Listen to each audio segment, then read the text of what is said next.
The boy who couldn't sleep. On the day that he was born, Max slept for most of the time. And in the first weeks of his life he slept like other babies. But when he began to look around him, he didn't sleep so much. He slept for a few hours at night and a little in the daytime. Then he stopped sleeping during the day. He was awake for 20 hours. His eyes were always open. His mother, Samantha Price, was very surprised. She said that the world was a very interesting place and perhaps Max wanted to see everything. She thought this was because he was intelligent. The doctors and pediatricians were also very surprised, but they said that they didn't know why Max slept so little. Then a child psychologist studied Max's case. He said that it wasn't a very strange case. His studies showed that a lot of modern babies were sleeping less. He wasn't sure why, but he had some ideas about it. 200 years ago people went to bed earlier than today, he told Samantha. Generally, life was slower in the past and people slept longer. They worked a lot and they didn't have much money, so they often stayed at home after work and went to bed when it got dark. You see, there was no television and there weren't any electric lights. Electric light is different from candlelight, it is brighter and it keeps you awake. Babies are influenced in mysterious ways by the world. And if the world is fast, noisy, and bright, and if people often go to bed very late, babies will feel this and they won't sleep so much. Are you sure, doctor? Samantha said. I think that Max doesn't sleep because he finds the world so interesting. He's very intelligent. Yes, that's possible, Mrs. Price. But it's true that our society is becoming more nocturnal. The psychologist's words surprised Samantha. She couldn't believe him. But when she told her husband Derek, he said, "Yes, it seems crazy, but our world is crazy. The psychologist may be right. But we'll see. Perhaps it will pass and Max will sleep like other babies." When Max was 5, the doctors said he was a hyperactive child. Every night Samantha tried to put him to bed at 8:30 but he wasn't sleepy. Samantha became angry, Derek was angry too. They shouted at Max and finally he went to bed at about 9:30. But he cried and he never fell asleep before 11 o'clock. Then he woke up between 4 and 5 in the morning and he wanted to play. Samantha and Derek were always tired and nervous. When Max was 8, he slept about 2 hours at night. Now Samantha and Derek went to bed while he continued to play quietly with his toys or his computer. He did lots of things to pass the time and he didn't often feel bored. He liked the electronic light of the TV or computer. He was always in the light. If he was in the dark for a while, he became nervous and depressed. It seemed that he needed light. "I think he's a mutant," Derek said one day, and he laughed. But he was half serious. "What do you mean?" asked Samantha. "Nature is trying to produce a new kind of human and Max is an experiment," Derek replied, laughing. "He's a child of the future." When Max was a teenager, he was awake for most of the day. He watched videos or late-night films on TV, and he listened to music. He went to school every day, but he didn't get up in the morning like other children. At school his friends were surprised because he wasn't sleepy. And he worked hard. He liked learning new things and he read a lot of books.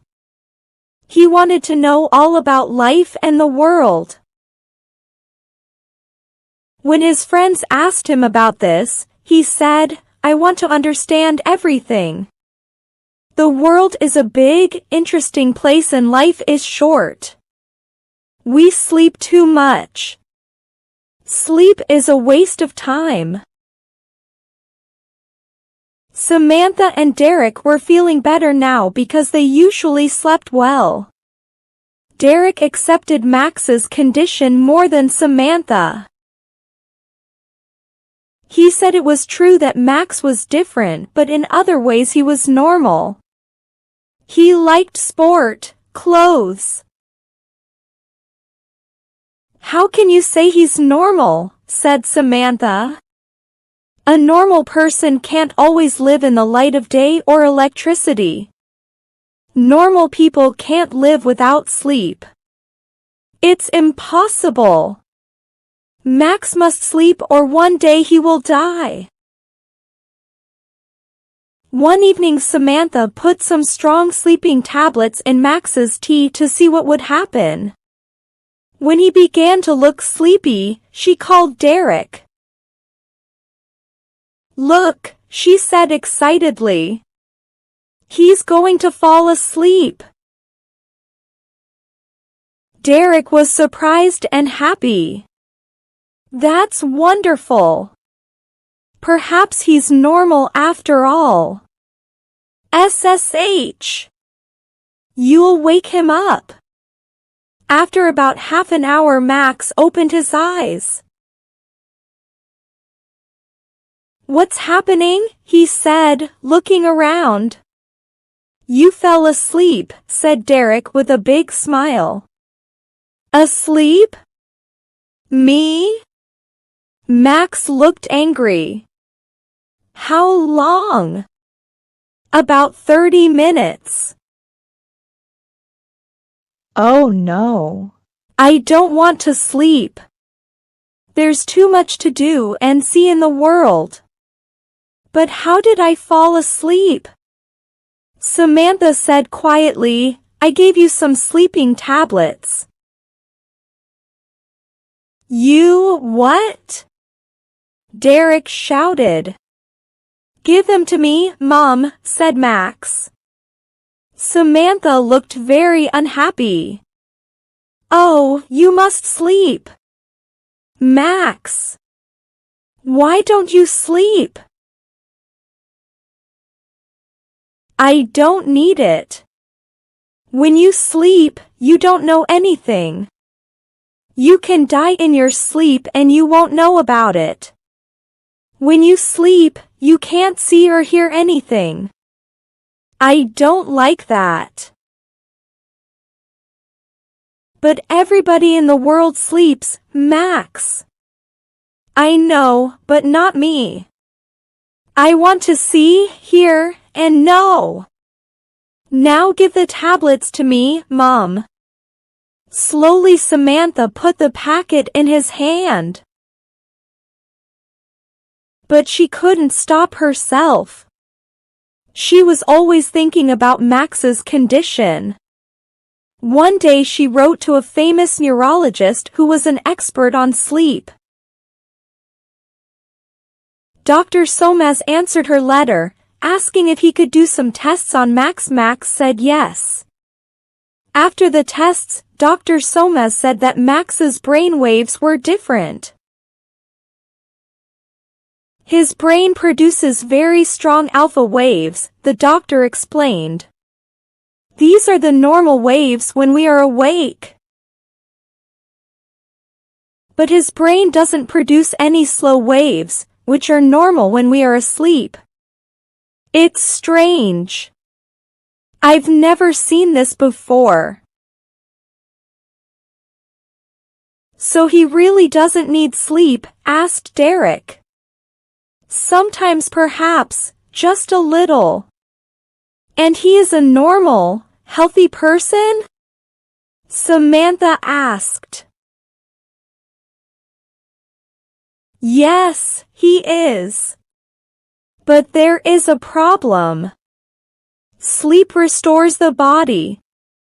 If the brain is always awake, the body is not renewed. And so, it will get old faster than normal. Samantha was looking at the doctor with big, frightened eyes.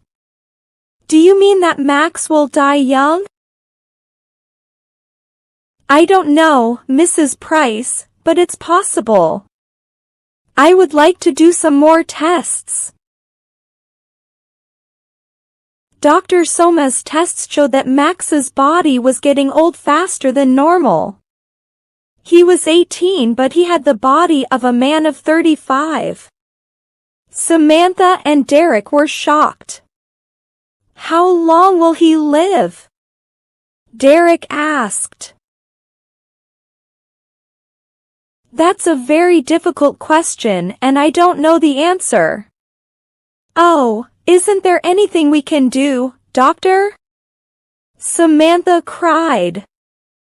How can we help him? Dr. Somas was silent for a moment. Well, I know of a drug that can make him sleep. But it's a very strong drug. If he takes it for a long time, or if he takes an overdose, it will kill him. And it is addictive. With time he will want more of it. Samantha and Derek said nothing. They only looked at each other sadly. So if he takes this drug, he will live longer, am I right? Said Derek. I'm not sure, Mr. Price. You see, he will be a drug addict and the drug will kill him in the end. Oh God, this is terrible, cried Samantha with big tears in her eyes. Which will kill him first, no sleep or the drug? Again, I can't be certain, replied Dr. Somas. I can only say that if my calculations are right, it seems probable that without sleep he will die younger than if he takes the drug. After a silence, Derek said, We must tell poor Max all this and he can decide what he wants to do. He won't take the drug, said Samantha, shaking her head. Are you sure? Asked Dr. Somas. Yes.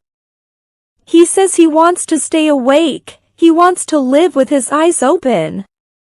He told us that life is too short to sleep because there is so much to learn and do. He will never take any drugs. But you and Mr. Price must tell him that it's better to take the drug, Dr. Somas said. When he understands the problem, perhaps he will decide to take it. That night Samantha and Derek talked to Max.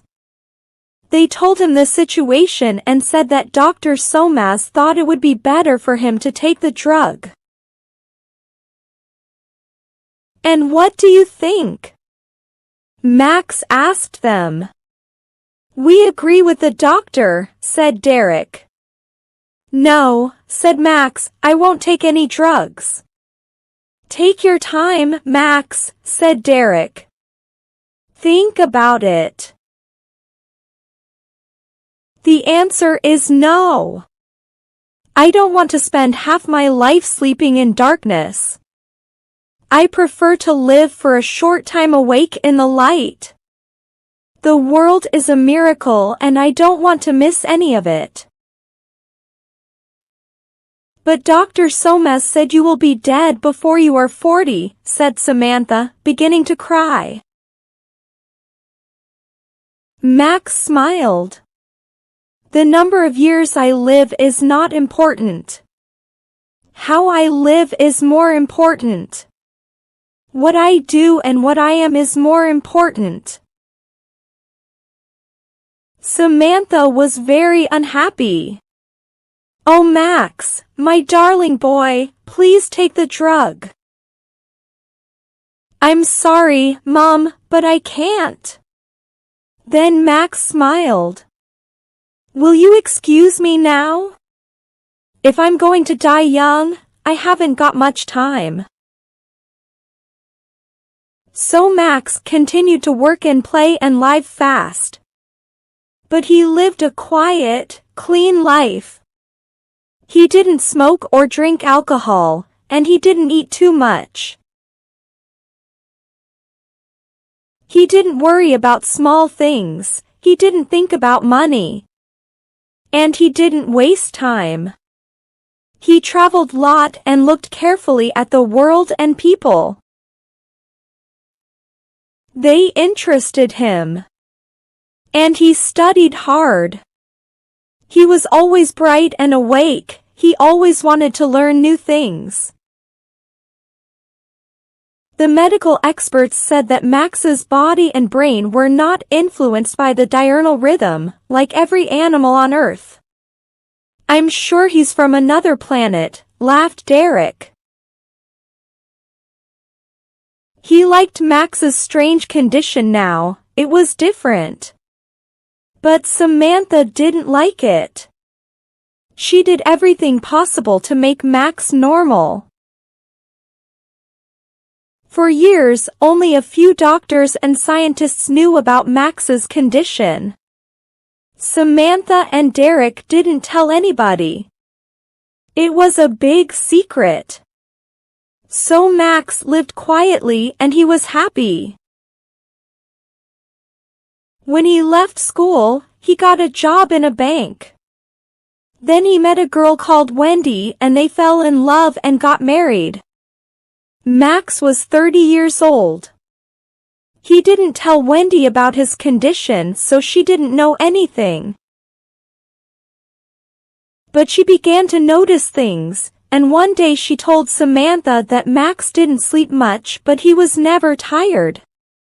The two women talked, and finally Samantha told Wendy the secret. Wendy was shocked and amazed. Is Max really going to die before he's 40? Nobody knows.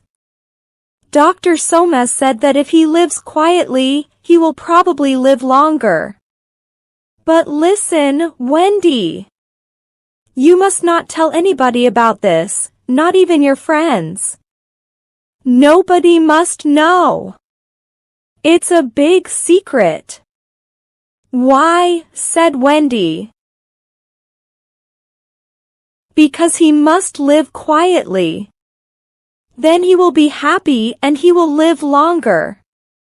So the world must never know, especially the newspapers and magazines. They must never, never know. Do you understand, Wendy? You must never say anything to the media. Promise? Yes, all right, I promise, Wendy answered. Wendy was a good person and a good wife, but she liked money and she liked a lot of it. She loved spending money. So when she saw beautiful clothes in the shops, she was often angry because she couldn't buy them.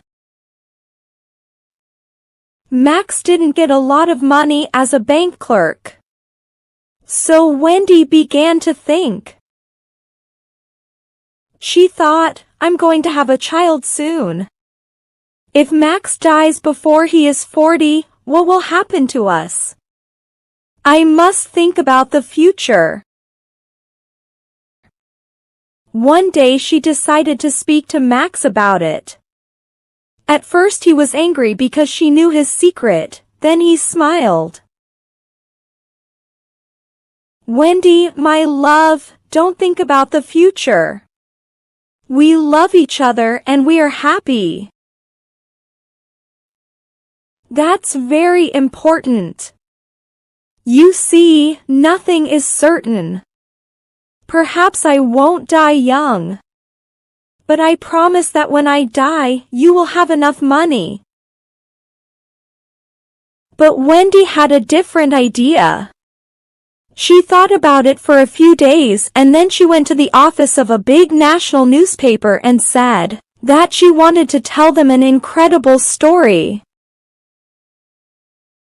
Of course, she got thousands of pounds for the story. And when the world heard about Max, the world wanted him. America, Japan, Australia, Europe, interviews, articles, talk shows, documentaries.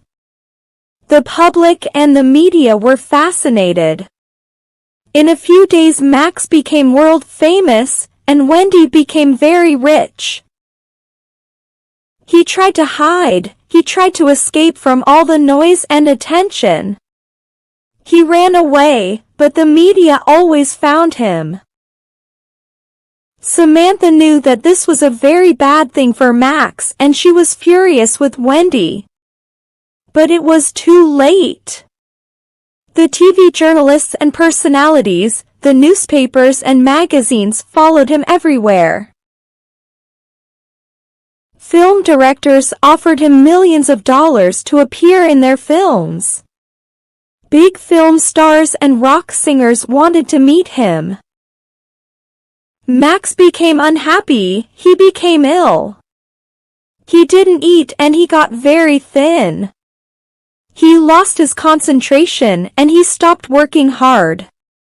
He also lost his interest in the world, in people, in life. He didn't want to learn new things.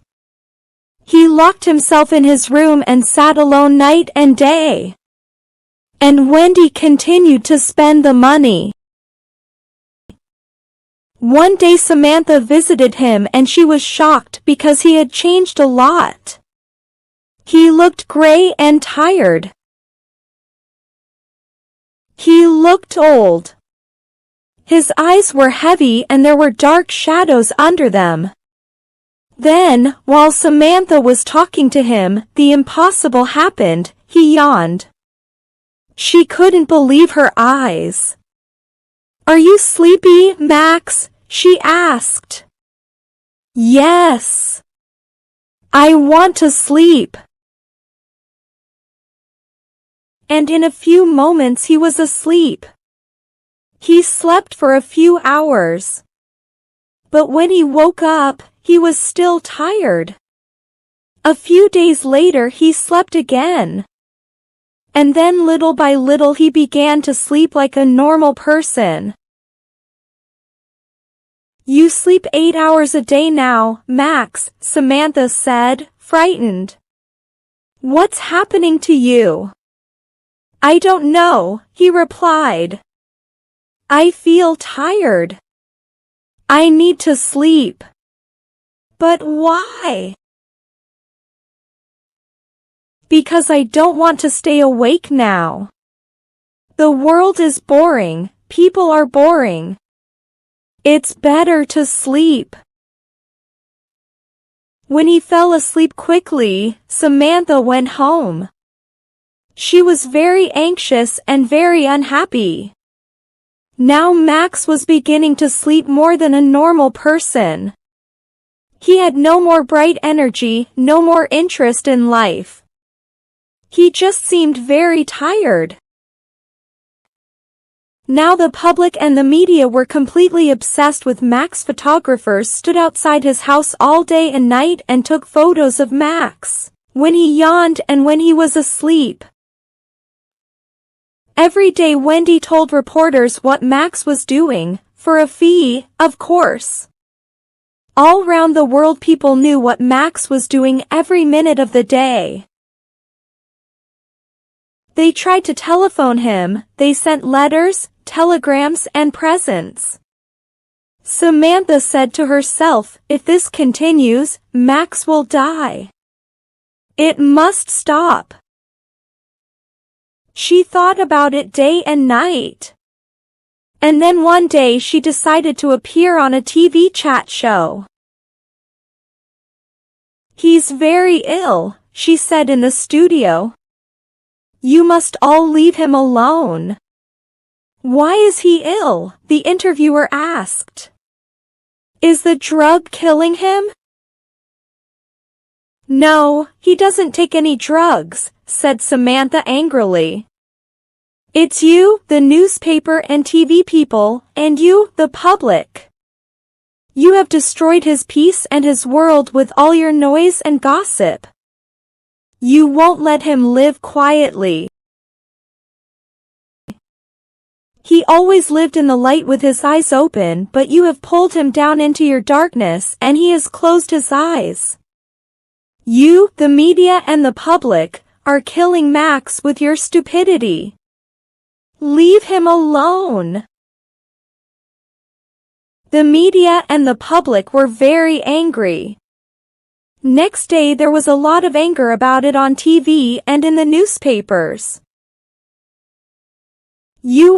One newspaper article began. "Is Max Price's mother accusing us?" "Yes, she is saying that we, the people and the press, are destroying her son." "But isn't he rich now? And isn't he famous? Hasn't Mrs. Price asked herself who made him rich and famous?" "We are innocent, Mrs. Price. We have helped your son. You told us to leave him alone.